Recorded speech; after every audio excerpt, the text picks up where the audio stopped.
Olá, muito boa noite para você que está aqui acompanhando o NC News no canal 10.2. Seja muito bem-vindo, muito bem-vinda ao Agora Amazonas. A gente começa essa edição falando de 1 mês e 3 dias após o naufrágio da lancha Lima de Abreu 15 no Encontro das Águas. Familiares das vítimas continuam vivendo dias de angústia e incerteza. 5 pessoas seguem desaparecidas e, além da dor da espera, parentes cobram respostas e justiça pelas circunstâncias do acidente. E já são mais de 1 mês que aconteceu a tragédia no Encontro das Águas, onde a lancha Lima de Abreu 15 naufragou e, infelizmente, já deixou 3 óbitos confirmados e 5 pessoas desaparecidas. Durante esse período, os familiares vivem momentos de angústia por não terem mais respostas das autoridades. E nós viemos até os familiares da Apoliana Almeida, de 37 anos, esposa do seu Romualdo Almeida, de 80 anos, 2 pessoas que seguem desaparecidas, onde eles vão falar com a gente a respeito de como é que está o andamento das buscas, a respeito do que a empresa Lima de Abreu já trouxe de respostas para eles. Núbia, seja muito bem-vinda. A Núbia Silva, ela que é cunhada da Apoliana. Explica pra gente, Núbia, são dias, semanas, noites de muita angústia que todos vocês familiares estão vivendo. E quais são as respostas que vocês têm para essa situação? Nenhuma. No momento a gente não está tendo nenhuma resposta deles. Nenhuma resposta. São dias, são noites, já passaram um mês e 2 dias, e a gente não tem resposta de nada, a gente não sabe de nada. Então, é o que eu peço, a justiça por isso, porque foram vidas. E a gente sofre, são muitos dias de sofrimento e dor, porque a gente não sabe para onde foi o corpo da minha cunhada. Eu queria realmente ver menos restos dela, para ter um enterro digno, porque isso é muito triste. Você tá todo dia se comunicando com aquela pessoa e no momento você não tem mais comunicação, você não vê mais, você não sabe para onde foi, você não sabe de nada, entendeu? Ninguém dá uma resposta digna para gente, entendeu? Ninguém dá uma resposta digna para gente. Quando tudo isso aconteceu, os proprietários dessa empresa informaram que iriam dar todo o suporte aos familiares. Esse suporte, de fato, está sendo dado, entregue a vocês? Nenhum suporte. Eles não estão dando nenhum suporte. Nem ligação, nem nada. Se eles estão falando que eles estão dando suporte para os familiares, isso não está acontecendo e não está chegando até a gente. Entendeu? E não está chegando até a gente. Esse é o apelo, esse é o sentimento de indignação, revolta, desespero e angústia de uma familiar que representa as outras 5 famílias que também estão vivendo na pele todo esse sofrimento. Mais atualizações sobre esse caso, sobre o que pode acontecer nos próximos meses, nas próximas semanas, a gente vai estar trazendo na nossa programação.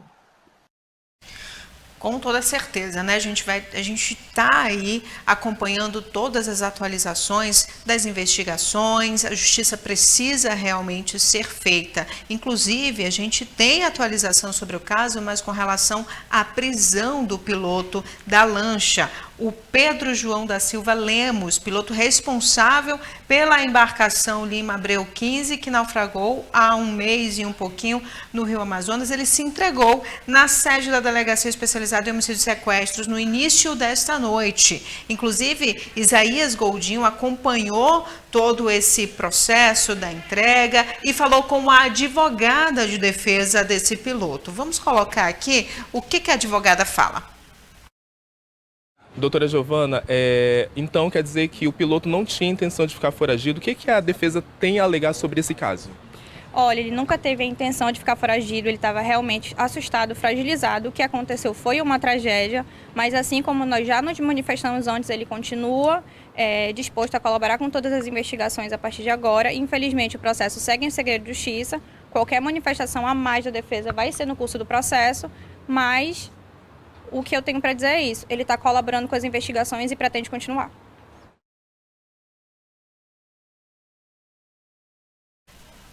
tem que colaborar de fato com as investigações, não tem para onde correr não tem para onde correr.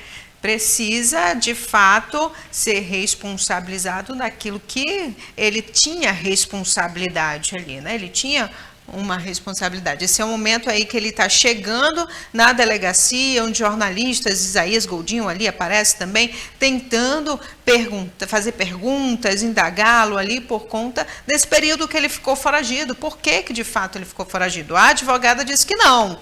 A advogada disse que ele estava assustado. Estava assustado com o que exatamente? Porque quem não deve, não teme. Essa que é a realidade, né? Quem não deve, não teme.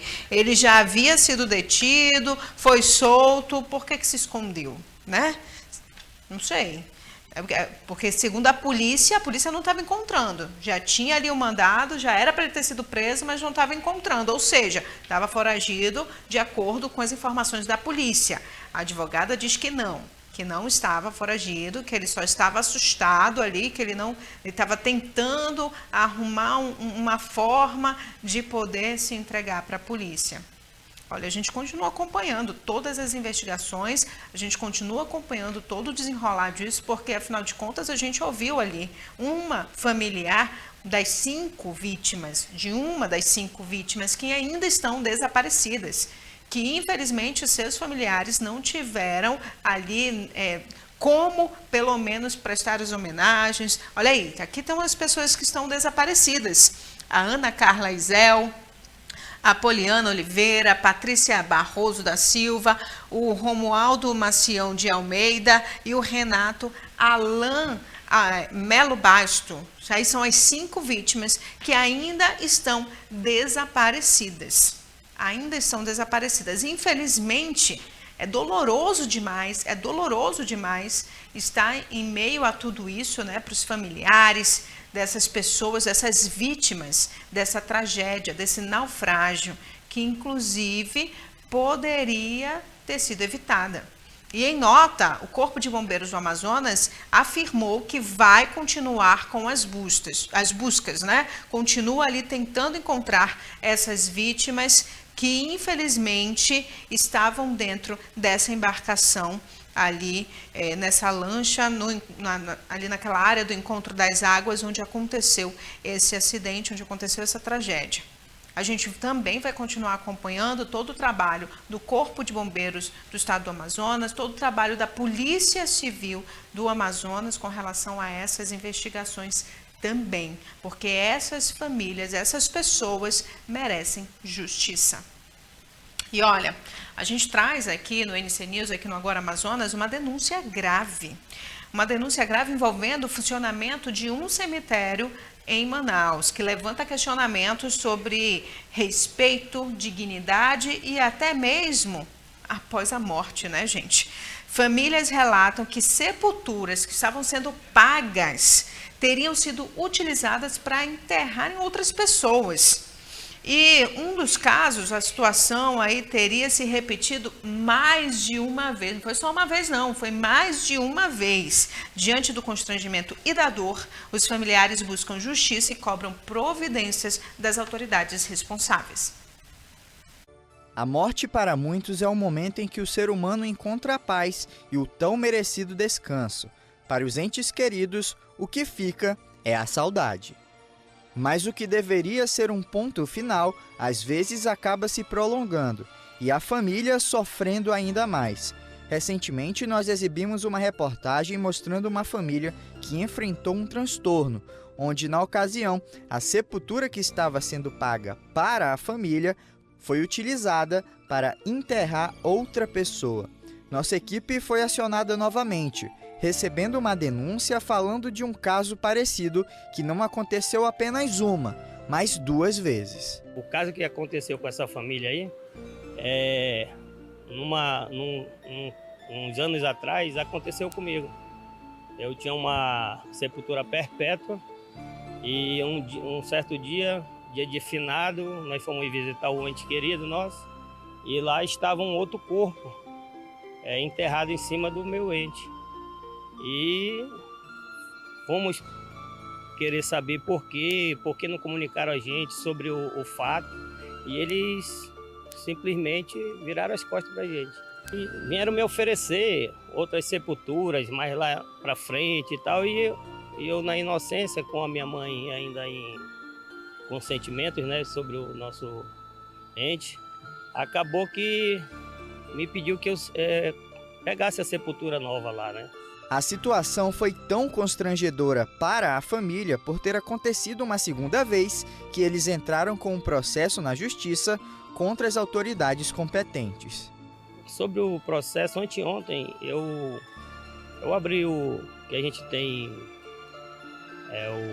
hoje no Gov, né? Tem dá pra gente ver o andamento do processo, e inclusive tá andando. Para ele, há uma possibilidade de que vendas irregulares de espaços dentro do cemitério Tarumã estejam acontecendo. Isso, eu não posso te afirmar, isso aí já foi falância deles, entendeu? E eu creio que para estar desse jeito, eles têm um controle, eu não tenho esse controle. Será que eles querem... Porque eu acredito que, se eu fosse uma pessoa que nunca fosse visitar meus pais,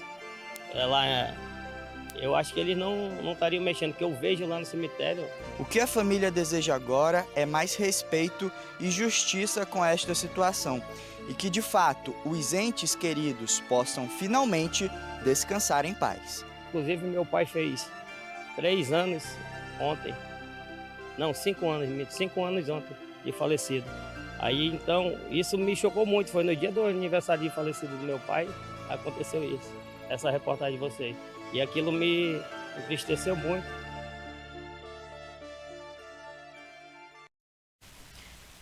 É um absurdo, de fato, né? É um absurdo, não é só uma falha administrativa, toca ali em algo sensível, que é enterrar um ente querido, uma pessoa querida. Dignidade, direito de enterrar um ente querido com dignidade é o básico. E quando esse processo é violado, a dor do luto acaba sendo substituída por indignação e revolta, se mistura aí, se mistura completamente. Se há irregularidades na gestão de espaços em cemitérios públicos, isso precisa ser investigado com rigor, não só para responsabilizar os envolvidos, mas para evitar que outras famílias passem pelo mesmo sofrimento. Porque, no fim das contas, não se trata apenas de um espaço físico, se trata de respeito com a memória, com a história e com a dor que fica. Respeito, é só isso que essas pessoas merecem durante a vida e depois que morrem. Vamos mudar de assunto aqui, gente? Vamos falar de um ataque que 5 agentes do IBAMA acabaram sofrendo, isso por grupos de cerca de 30 pessoas durante uma denúncia de exploração de madeira ilegal em Manicoré, no sul do Amazonas. Os agentes tiveram os veículos queimados e precisaram fugir para a floresta. O Davi Rabelo é quem tem os detalhes para a gente. 5 agentes do IBAMA foram atacados durante uma fiscalização ambiental no município de Manicoré, no sul do Amazonas. A equipe combatia a extração ilegal de madeira em ramais clandestinos dentro da terra indígena, uma área que sofre com invasões e desmatamento. Segundo o órgão, os 5 fiscais foram surpreendidos por cerca de 30 pessoas que agrediram os servidores e ainda efetuaram disparos de arma de fogo. Para preservar a própria segurança, os agentes precisaram se esconder na floresta. O veículo utilizado pela equipe foi incendiado pelos criminosos. Esse caso foi denunciado à Polícia Federal, que já iniciou as investigações. Alguns dos suspeitos, inclusive, foram identificados e, de acordo com o IBAMA, parte da madeira retirada ilegalmente da região estaria sendo levada para a comunidade de Vila de Santo Antônio do Matupi, na rodovia Transamazônica, onde ela foi comercializada e estava sendo de forma totalmente irregular. O Instituto afirmou que os ataques contra esses agentes públicos são inaceitáveis e que os responsáveis serão responsabilizados. Eu volto com você aí no estúdio. Inaceitável mesmo, de fato, né, gente? A fiscalização ambiental na Amazônia muitas vezes não é apenas uma questão técnica, é uma atividade realmente de alto risco, como a gente está vendo aí, né? Agentes que atuam no combate ao desmatamento e à exploração ilegal de madeira frequentemente enfrentam grupos organizados que lucram com a destruição da floresta. Quando a violência chega ao ponto de ataques armados contra servidores públicos, o episódio revela aí não só a pressão sobre a fiscalização, mas também o tamanho dos interesses envolvidos na economia ilegal da madeira. A Amazônia continua sendo uma região estratégica para o Brasil e a proteção da floresta depende tanto da presença do Estado quanto da segurança de quem está na linha de frente dessa fiscalização. A gente tem que realmente chamar atenção para isso, para que haja realmente com mais rigor aí, né? A segurança tenha mais amparados, esteja mais equipada para poder fazer essas fiscalizações e não sofrer essas emboscadas, né? Olha só, os agentes tiveram que fugir para a floresta, tiveram os veículos queimados e por pouco, muito pouco, não sofreram algo pior, né? Não teve um ataque contra a vida de fato deles, né? A gente continua acompanhando. E vamos mudar de assunto, vamos falar de política, porque teve sessão na Câmara Municipal de Manaus e a gente vai saber quais foram os principais destaques de hoje com a Andresa Maria Cunha. Pois é, e a gente começou o dia na Câmara Municipal de Manaus, início de semana, com um pequeno expediente que mais uma vez parecia grande expediente, durou um tempo considerável, mas tivemos em seguida a votação dos projetos de lei e dos requerimentos. Mas o que a gente pode começar falando? Que tivemos iniciando os trabalhos legislativos, Aldenor Lima pedindo ali uma moção para fazer uma homenagem para o filho do piseiro. Tem feito sucesso nas redes sociais, levando o estilo de forró, né, de Manaus, da Amazônia, para o resto do Brasil. E aí a gente começa os trabalhos legislativos nesse clima bem forrozeiro, digamos assim. Outra coisa que chamou a nossa atenção durante a Câmara nesta segunda-feira, teve ali Jaildo Oliveira, que a gente já tinha citado na semana passada, que ele chegou a falar que apoiaria uma nova paralisação dos rodoviários. Ele volta a cobrar a questão do pagamento dos rodoviários de Manaus. Ele cita até que o Sinetran manda umas notas sem pé nem cabeça e não explica nada com nada do que faz com o dinheiro que é repassado pela prefeitura ou pelo governo, e isso deveria ser repassado imediatamente para as empresas e as empresas imediatamente pagar os seus funcionários. Ele diz que deveria ser prioridade o pagamento desses funcionários. E aí ele volta a cobrar essa questão porque algumas empresas estariam aí com o salário atrasado, e aí ele foi bem enfático nessa situação. Um outro momento que a gente viu ali também foi do Dione Carvalho, voltando a citar a questão das pessoas em situação de rua e também que usam, né, entorpecentes, e que essas pessoas elas têm cometido muitos roubos em Manaus, e aí ele pede a ajuda da prefeitura e das forças de segurança, né, do estado para realizar alguma ação por conta dessas atitudes que hoje não está sendo mais apenas nas ruas, mas essas pessoas, segundo ele, estariam invadindo casas, invadindo locais, lojas, né? E isso, para ele, já passou dos limites. Ele chega até a chamar essas pessoas de zumbis. Ele fala exatamente isso. Outra coisa que chamou a minha atenção foi a questão do Coronel Rosses, que volta a relembrar o caso que aconteceu esse fim de semana, né, que surgiu de que o genro do prefeito de Manaus está sendo investigado, suspeito de compra de voto na última eleição, em especial dentro das igrejas evangélicas, né? Ele chega a falar que não tem nada contra a igreja nenhuma, mas que Davi Almeida, estou aqui reproduzindo falas de Rosses, Davi Almeida de fato está usando a igreja da maneira que não deveria.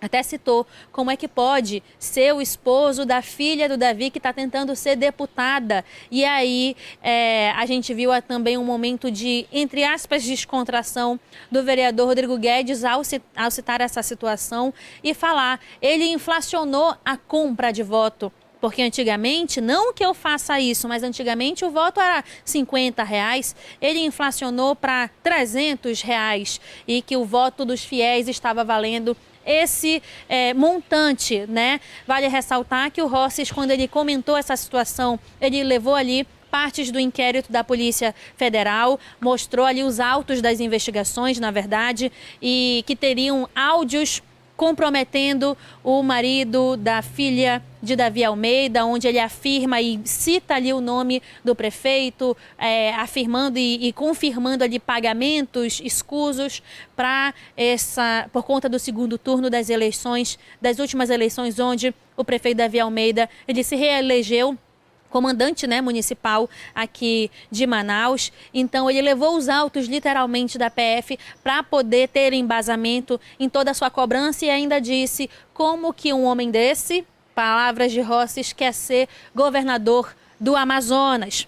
Outra situação que chama a nossa atenção, vamos ver aqui, Rodrigo Guedes, além de citar, né, a acompanhar ali as falas do vereador Rosses, ele voltou a bater na tecla do preço alto da gasolina, voltou a cobrar o município com relação a fiscalizações e afins por conta desse preço abusivo, segundo ele, e que nós não seguiríamos a tabela que tem no resto do país, porque de fato Manaus é uma das capitais com a gasolina, com os combustíveis mais caros do Brasil. Aí vimos Marco Castilho, que entrou também nessa discussão e deu apoio a essa fala de Rodrigo Guedes, né, com relação aos valores altos dos combustíveis. A gente pode também citar aqui Gilmar Mendes. Ele resolveu falar hoje, ele não fala tanto, mas quando ou é citado ou quando pedem ali alguma assessoria jurídica, já que ele é da comissão, né, da CCJ, e aí ele resolveu, de livre e espontânea vontade, defender, digamos assim, o prefeito de Manaus. Ele cita que, infelizmente, hoje na Câmara temos pessoas a favor, contra e está tudo certo, mas que eles estão se degladiando, segundo palavras de Gilmar Mendes, e estamos esquecendo do povo. Isso foi o que ele disse. E também que não se pode utilizar nome de familiares ou os próprios familiares para tentar atacar o prefeito. Isso ele fala depois de alguns vereadores ali, como eu citei, comentarem com relação ao genro do prefeito, à filha do prefeito, enfim. Outra coisa que a gente pode aqui destacar, teve um requerimento interessante que a gente viu, que é do vereador Ivo Neto, pedindo ali a atualização das listas dos programas habitacionais, porque segundo ele, alguns moradores chegaram a procurá-lo, né, e informando ali que eles moram em área de risco, que eles estão inscritos, mas que eles querem entender qual é o critério primeiro para a escolha das pessoas que vão ser contempladas e por que essas listas ainda não foram atualizadas e não foram divulgadas, ainda mais nesse período de chuva, onde elas estão realmente passando por necessidades. Aí a gente viu ali uma resposta da base do prefeito, do vereador Eduardo Alfaia, dizendo que não teria problema nenhum da prefeitura dar qualquer tipo de resposta com relação a esse requerimento da habitação. Vale ressaltar que esse requerimento ele já esteve em plenária, aí como teve subscrição, ele teve que voltar novamente agora para votação, e pelo que a gente percebeu, houve ali um consenso e um aceite, algo raro, né? Ter um aceite nesse tipo de requerimento, e teve para o requerimento do vereador Ivo Neto. E o vereador ele chegou a falar, né, ele chegou a citar que essas famílias foram até o gabinete dele, mostraram a situação das suas casas, mostraram a inscrição e até agora não teve resposta. Enquanto isso, Eduardo Alfaia, além de dizer que não teria problema nenhum de a prefeitura dar essas respostas, ele foi muito enfático ao citar que a Secretaria de Habitação ela está completamente aberta e não tem nenhum motivo de esconder nada, e que todo o processo de escolha dessas famílias, dessas pessoas que vão ser contempladas, são feitos de forma completamente transparente. A gente viu também ali um requerimento sobre a Guarda Municipal de Manaus. É um requerimento, na verdade é um projeto de lei do Executivo. foi com pedido de urgência, pedindo ali algumas mudanças, né, nomenclatura da Guarda Municipal, atribuindo algumas funções a mais para os guardas municipais, e isso acabou não agradando a todos os vereadores.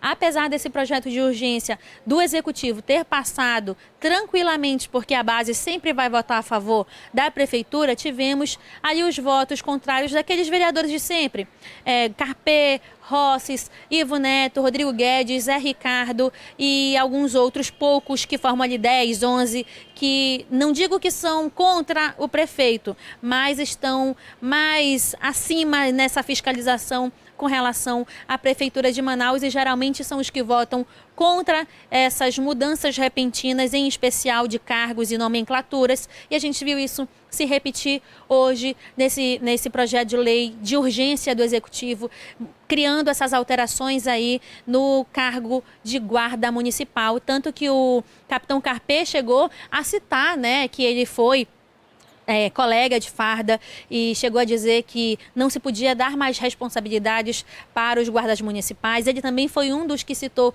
como é que o prefeito não está conseguindo conduzir 800 homens do município, que são guardas municipais, como é que ele quer conduzir mais de 2.000, 3.000, 4.000 homens que hoje estão nas forças de segurança do Estado, como é que ele quer ser governador, né? Então, eu acho que esses foram os destaques do início da semana na Câmara Municipal de Manaus, que teve um longo, pequeno expediente, mas deu tempo de fazer votação de projetos de leis e de requerimentos. Eu volto com você.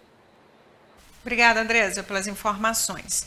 E o Tribunal de Contas do Estado do Amazonas deve analisar processos que envolvem a gestão anterior do prefeito de Cori, Adail Pinheiro. Os casos estão na pauta da sexta sessão ordinária do Tribunal Pleno, prevista para terça-feira, para amanhã. Um dos processos investiga a contratação de artistas nacionais para as festividades de aniversário de 86 anos do município. A apuração busca verificar se os pagamentos e despesas relacionadas aos shows seguiram as normas de atualização de recursos públicos, de utilização, de recursos públicos. Outro processo analisa contratos e decisões administrativas assinados pela Prefeitura durante gestão municipal. Segundo os registros, o prefeito aparece como responsável pela autorização de despesas e formalização de contratos da administração. A gente continua acompanhando todos os detalhes, todas as atualizações, a gente vai trazendo aqui para você. E a gente também fala que o ex-deputado federal Eduardo Bolsonaro, do PL, foi formalmente citado hoje em um processo administrativo da Polícia Federal. A corporação apura um possível abandono de cargo. Eduardo é escrivão na delegacia de Angra dos Reis, no Rio de Janeiro. A investigação tenta entender se o parlamentar cumpriu as regras da instituição enquanto estava no exercício da função. Andresa Maria Cunha traz os detalhes. O ex-deputado federal Eduardo Bolsonaro, ele foi citado no Diário Oficial desta segunda-feira por conta do seu cargo como escrivão na Polícia Federal de Angra dos Reis. O que acontece? A PF citou ele formalmente por conta de um processo administrativo que está sendo aberto devido às suas faltas no mês de janeiro deste ano.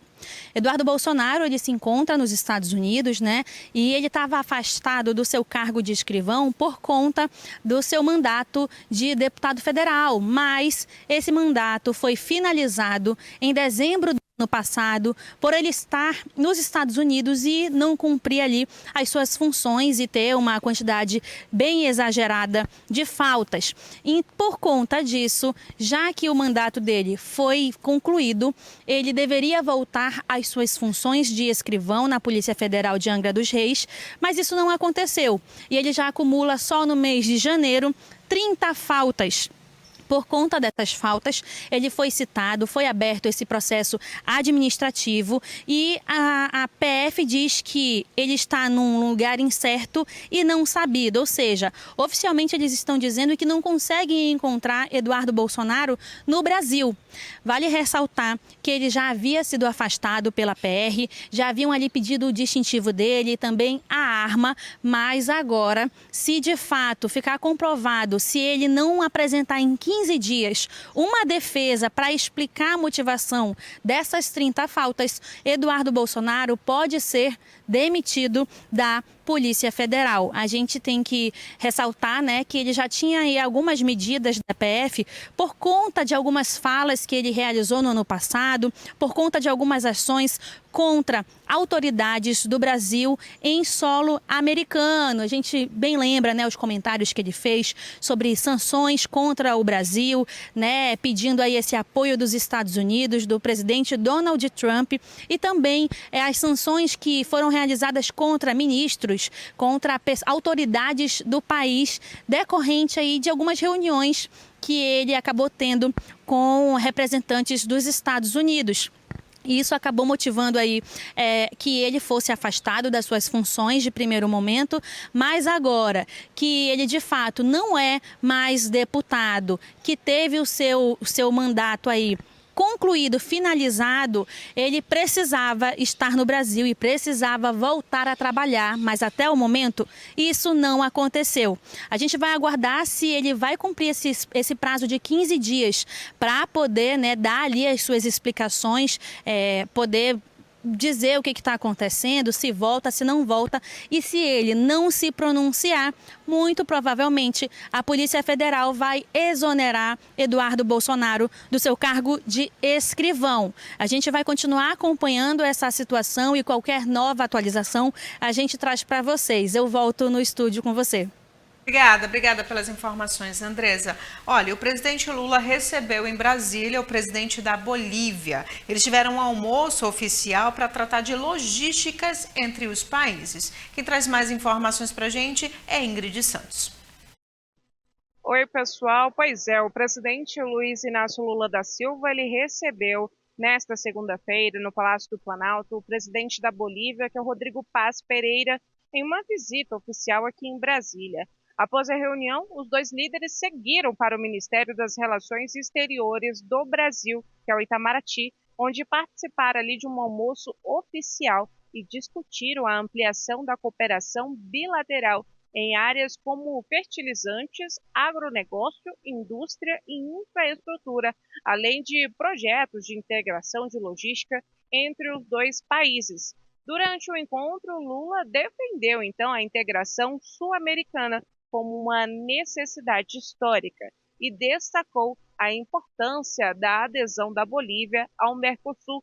Segundo o presidente brasileiro, a entrega do país no bloco representa, então, um passo histórico e fortalece a autonomia estratégica da região diante, então, das instabilidades do mercado global. Lula também afirmou que em um mundo cada vez mais competitivo, nenhum país da região terá, então, condições de prosperar isoladamente. Volto com vocês. Obrigada, Ingrid. A gente continua falando sobre política, mas de uma forma diferente, mais descontraída. A gente traz agora o 5º episódio de uma série de reportagens de Carlos Porta em Brasília, onde ele mostra a opinião do povo e os bastidores da política. Vamos ver. Se você vai à praia e passa lá o vendedor, ele fala assim, eu tenho aqui lula empanada, você pega ou você passa? Tem que lua empanada? Lula. Ah, lula empanada. Você é conhecido como Pelé aqui da Câmara? Compro o preço que ele der. E quantas lulas tem aí? Eu compro todas para jogar fora. Se o Daniel Vorcaro falar, o que acontece?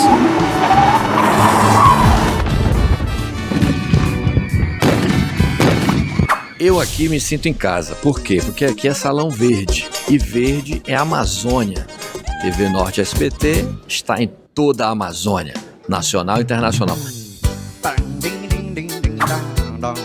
Você que está assistindo aí, tinha dinheiro no Banco Master? Se tinha, xalala, xalalalala. Sobe o som aí. xalalalala. Tamo puto junto. Oi, som. Beleza? Encontramos aqui um deputado. O deputado tá paisando. Tudo bem, deputado? Tranquilo, na paz, tudo sob controle. Você é deputado de que estado? Sou de Rondônia. Rondônia? Pô, gosto muito de Rondônia. Em Rondônia, quando eu for presidente, nós vamos resolver um problema lá que é muito antigo. Maravilha, então. Vou contar com sua ajuda, então, porque nós vamos... Não, mas pergunta qual é o problema para eu poder responder. Ah, entendi. Eu pensei que você já vinha com a solução. Não, mas eu disse que eu vou resolver o problema. Aí tu fala assim, mas qual é o problema, entendeu? Vamos de novo. Vamos lá. Entendeu? Vai, editor. Você é de? Rondônia. Rondônia, quando eu for presidente, eu vou resolver um problema antigo que tem lá em Rondônia. Maravilha, meu irmão. Qual é o presidente? Agora estamos aqui no Senado. Vamos procurar aqui o senador Plínio Valério, lá do Amazonas. Aqui tem umas fotos bonitas. Aqui, olha a foto dele. Mostra aí, pegando o tucunaré, rapaz. O cara é pescador, hein? Olha, rapaz, aqui tem um negócio que eu quero. Olha aqui, um vadimeco. Vou pedir um vadimeco do Plínio, rapaz. Porque, como diz um próprio ministro do STF, você puxa uma pena, vem um galinheiro. Se o Daniel Vorcaro falar, o que acontece? Estamos esperando que realmente ele venha falar. Que ele venha e fale tudo. Vou resolver um problema que é muito antigo lá na sua cidade. Maravilha, estamos precisando de um presidente arrojado. E qual vai ser o problema a ser resolvido lá em Rondônia? Ó, o problema é que lá os barcos e os cruzeiros que vêm da Europa não conseguem encostar, porque lá tem um Porto Velho, né? Tem um Porto Velho. Conhece o Rio Madeira, né? Conheço. Então tá. E o Boto? O Boto? Tucuxi? Não, aí não. Ó, Lepo. Olha, falar que eu adorei essa decoração. Que é uma raia. Isso aqui foi de Pará. O pessoal do Pará trouxe pra mim. É uma raia mesmo. Não foi a Cláudia que trouxe pra ti? Não. Cláudia Raia? Não é a raia dela. Mas seria bom, né? Acho que nunca ouviu falar no Rio Madeira. Não, mas... Você já ouviu falar... Já, eu Conhece o Rio Madeira? Conheço o Rio Madeira. Você já nadou no Rio Madeira? Lá ele. O Rio Madeira existe, não existe o Rio Madeira? Existe o Rio Madeira. E principalmente é um dos maiores afluentes ali que vai desaguar no Rio Amazonas. A BR sai, né? A gente não pode dizer, é agora, depois. O Lula vai lá prometer de novo, como prometeu quando queria voto para Dilma, porque é um direito nosso. O direito você não pede, você exige. Tudo bem, deputada? Tudo bom. Como é que tá esse início dos trabalhos? Tá ótimo. Vai dar certo? Você não é deputada? Não. Mas você tem toda a pinta de deputada. Obrigada. E você tem pinta de senadora, tá tudo bem? Tudo bem, não sou senadora. Mas toma água do Rio Madeira, fala o quê? Aí é boa pergunta. Quem toma água do Rio Madeira não quer voltar. Pra onde? Pra cidade de origem dele, mas como... Pelotas. Pelotas não. Me vi 10 cacetinhos. Como tem muita mentira, a narrativa é muito pesada e a ministra disse isso na CPI comigo. Não vamos permitir desmatar. Derrubar 400 quilômetros de floresta virgem. Falei, tá mentindo, né? Você não vai derrubar uma árvore. Eu já fiz o desafio a ela, já fiz o desafio da tribuna. Se alguém neste país, qualquer pessoa, me provar que vai derrubar uma só árvore no trajeto da BR, eu renuncio ao mandato. A BR já existe, né? Há 40 anos. A Marina, que é o nosso grande empecilho. Eu não vou deixar. Então fala assim pra gente saber se você tomou ou não tomou água do Rio Madeira. Fala a seguinte palavra. É uma palavra simples, conhecida no Brasil inteiro. Chiclete. Chiclete. Tá, ficou na dúvida? Vai, de mais uma vez. Então tá. Só pra poder conferir, né? A voz a gente tem que dar uma entonação um pouco mais firme, né? Tá, chiclete. É isso aí, chiclete. Gostei.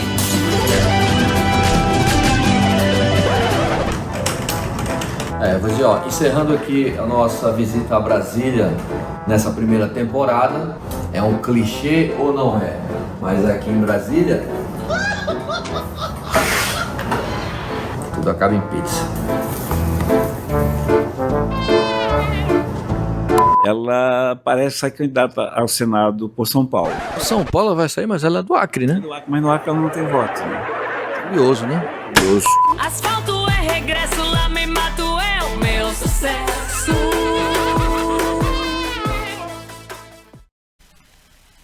Aí, Carlos Porta, e olha, ele prometeu voltar a Brasília para fazer uma nova série. A gente vai estar aqui trazendo todos esses episódios para você ficar de olho nos bastidores da política em Brasília e até se divertir um pouquinho, né? Gente, o governo brasileiro condena ataques em áreas civis do Líbano e pede respeito à soberania do país. Ingrid Santos é quem traz os detalhes. Olá a todos. O governo brasileiro condenou os ataques israelenses contra áreas civis em Beirute, no sul do Líbano. Segundo a oposição oficial, as ações militares somadas às ordens de evacuação emitidas por Israel têm provocado mortes e deslocamentos forçados de milhares de civis libaneses.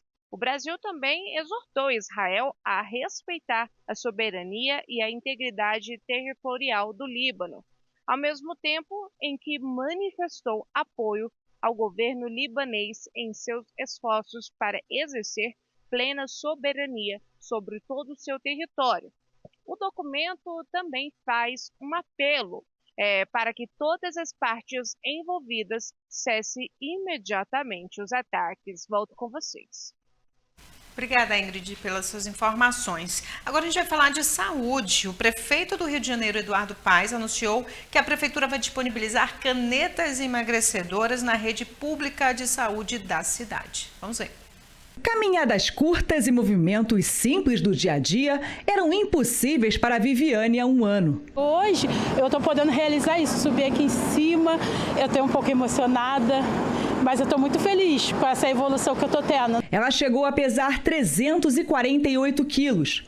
Fez uso de uma caneta emagrecedora quando estava internada em um hospital estadual e depois passou por uma cirurgia bariátrica. Hoje, aos 40 anos, pesa 152 quilos. Apesar dos avanços em 9 meses de tratamento, a Viviane ainda sonha em eliminar 70 quilos. Por isso, gostaria de voltar a usar o Ozempic.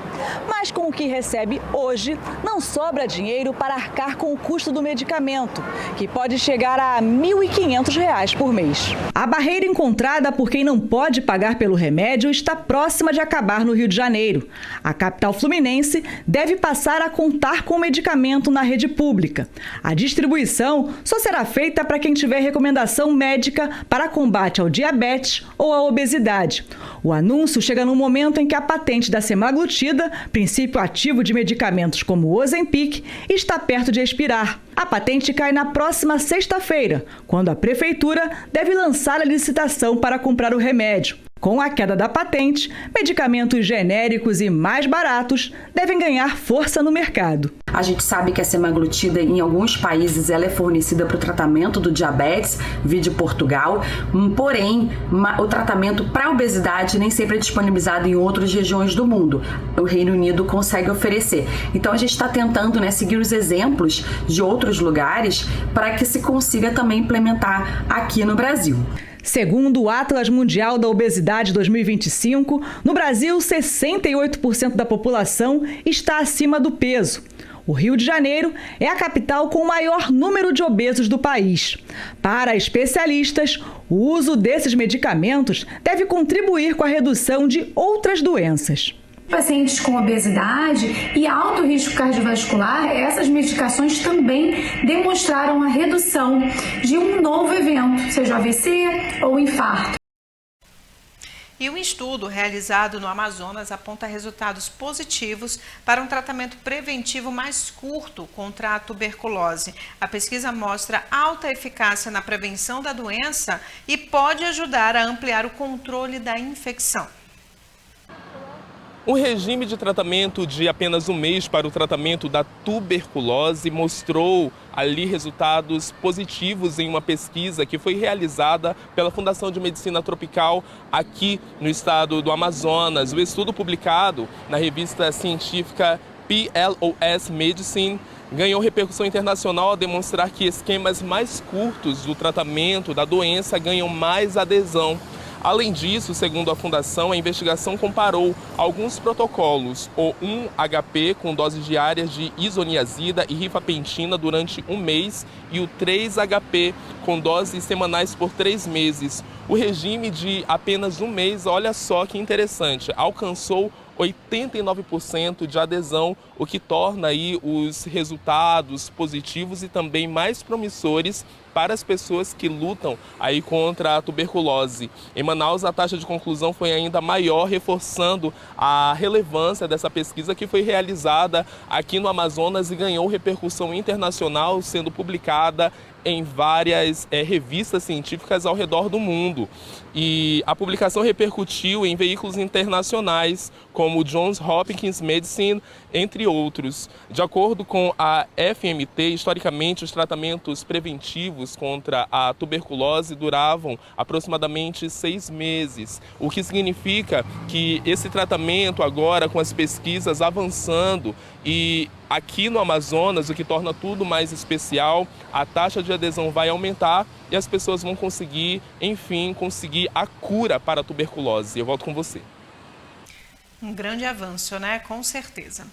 Agora a gente muda de assunto para falar sobre maus tratos a animais. O governo federal anunciou uma medida que endurece as penalidades para quem comete crimes contra animais no Brasil. Um novo decreto aí publicado na quinta-feira amplia o valor das multas aplicadas em casos de maus tratos e estabelece novas ações voltadas à proteção da fauna. Vamos ver.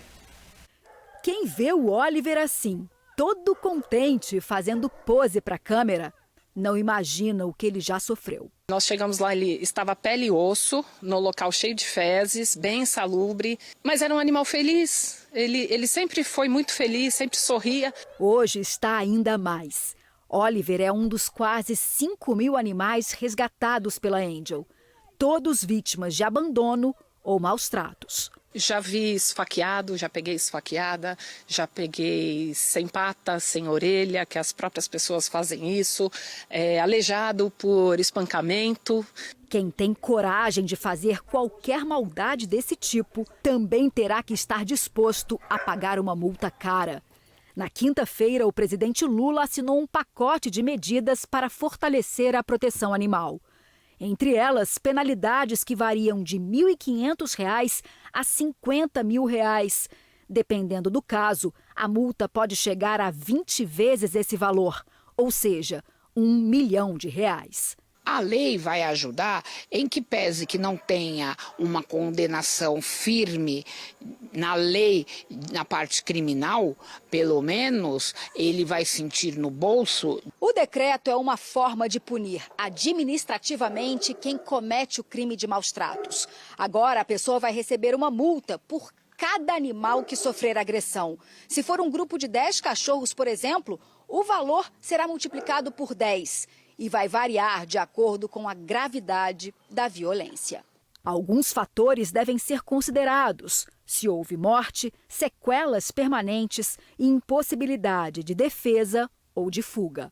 Se o animal não podia se movimentar, animais acorrentados ou animal que é segurado para outros fazerem maldade, se você arregimenta um menor, como no caso, né, da orelha que inspirou essa lei, porque não vai dar em nada, é um ato infracional. Se tem transmissão ao vivo, hoje em dia, infelizmente, virou uma doença, né? Desafios ao vivo para maltratarem os animais. O decreto ganhou força depois da morte do cão-orelha em janeiro deste ano na Praia Brava, em Florianópolis. O episódio, que comoveu o país, chamou a atenção para os casos de maus tratos aos animais. O número de processos por esse tipo de crime cresceu quase 30% em um ano no Brasil, segundo o Conselho Nacional de Justiça. Mas ainda existem pessoas como a Angel, que ama, cuida e protege. Missão cumprida. Missão cumprida. Se cada um fizesse um pouquinho, talvez nós não tivéssemos tantos casos. É o mínimo, né? É o mínimo. Quem é humano de verdade não maltrata nem os seres humanos e nem os animais. Vamos mudar de assunto? Falar de economia, os bancos liberam nesta segunda-feira novo lote de abono salarial do PIS/PASEP 2026. Ingrid Santos tem as informações. Olá a todos. Os bancos liberaram, então, nesta segunda-feira, um novo lote do abono salarial do PIS/PASEP 2026, referente ao ano base 2024. Então, o calendário de pagamento segue unificado e considera o mês de nascimento dos trabalhadores. Nesta etapa, podem então sacar o benefício os trabalhadores da iniciativa privada e os servidores públicos nascidos ali em fevereiro. As informações sobre o abono salarial podem ser consultadas por meio do aplicativo Carteira de Trabalho Digital e também pelo portal Emprega Brasil, do governo federal, que disponibiliza dados sobre valores, datas de pagamento e também o direito ao benefício. Eu volto com vocês. E olha, os pagamentos do Bolsa Família para o mês de março também já tem data marcada, já tem data definida. O benefício começa a ser liberado a partir do dia 18. Quem traz mais detalhes para a gente é o Davi Rabelo.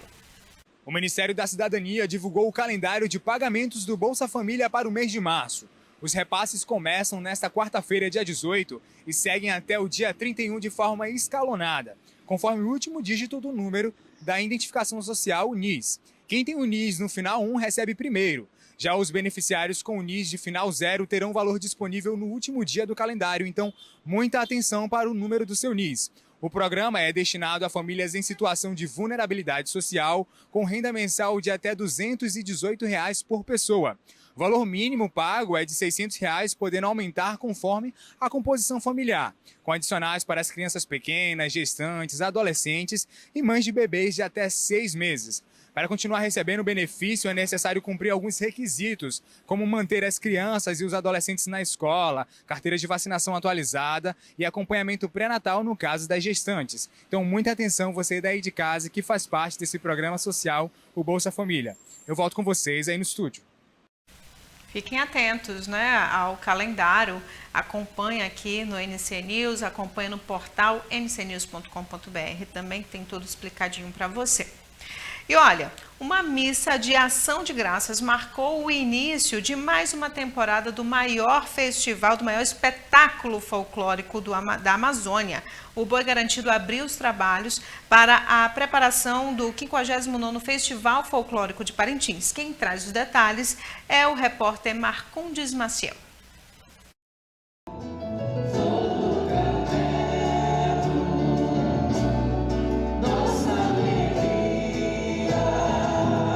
A Associação Folclórica Boi Bumbá Garantido abriu com uma missa em ação de graças os trabalhos de construção do projeto alegórico em galpão para o Festival Folclórico de Parintins 2026.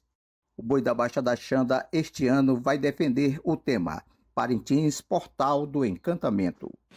Este é mais um ato de fé e devoção do povo garantido. É o momento de agradecer a Deus pelas conquistas alcançadas até agora, mas também é o momento de pedir a intercessão, de pedir a proteção divina para mais uma temporada do Festival Folclórico de Parintins, aqui pelo Garantido. A gente torce para que o Garantido obtenha sucesso, que traga o bicampeonato, mas acima de tudo, que preserve a integridade de todos os nossos trabalhadores, porque isso é importante. É isso que nós fazemos aqui, cuidando das pessoas. Então, assim, aqui a gente recebe as bênçãos de Deus, Nossa Senhora do Carmo, para que tudo transcorra com a maior segurança, a maior tranquilidade e a maior paz. Esse momento da missa é exatamente o momento em que há aquela reflexão de que a gente peça para que a gente, nessa caminhada aí que vai nesses praticamente 3 meses aí na frente, a gente vai que a gente chegue no Bumbódromo sem nenhum acidente, que a gente faça as nossas apresentações dentro do que foi planejado. A cerimônia religiosa reuniu no Curral Lindolfo Monte Verde, cidade Garantido, a diretoria do Bumbá, a Nação Vermelha e Branca e, principalmente, artistas de alegoria. Agradecer Nossa Senhora do Carmo, agradecer a bênção, agradecer a Deus pelo grande trabalho que desenvolvemos ano passado e esse ano pedir bênçãos de novo para que o nosso trabalho seja da mesma forma que foi ano passado, sabe, um trabalho grandioso e abençoado. Que não aconteça nada com nossos artistas, tanto do nosso Garantido quanto da agremiação contrária. É muito importante, darmos início recebendo a bênção de Nossa Senhora do Carmo. E com certeza, a partir de segunda-feira, todas as equipes entrarão dentro do galpão com força de bicampeonato. Abençoado por Nossa Senhora do Carmo. Acredito que todas as equipes estão aqui confiantes que esse ano será executado um excelente trabalho, igualmente do ano passado. Do Filho e do Espírito Santo. A celebração eucarística foi presidida pelo pároco da Igreja de São José Operário, Padre Rui Canto. Quem constrói o Boi de Parintins, Garantido ou outro, são pessoas que têm uma fé, que professam a fé em Jesus Cristo e a devoção a Nossa Senhora. Então, um momento particular para que os trabalhadores, os operários dessa grande obra bonita do festival possam se encontrar para agradecer a Deus e pedir a proteção para o trabalho desse ano. Com fé e devoção, o Boi Garantido vai em busca do bicampeonato para a Baixa do São José. O Agora Amazonas fica por aqui, mas você pode continuar com a programação do NC News. Tchau, até amanhã.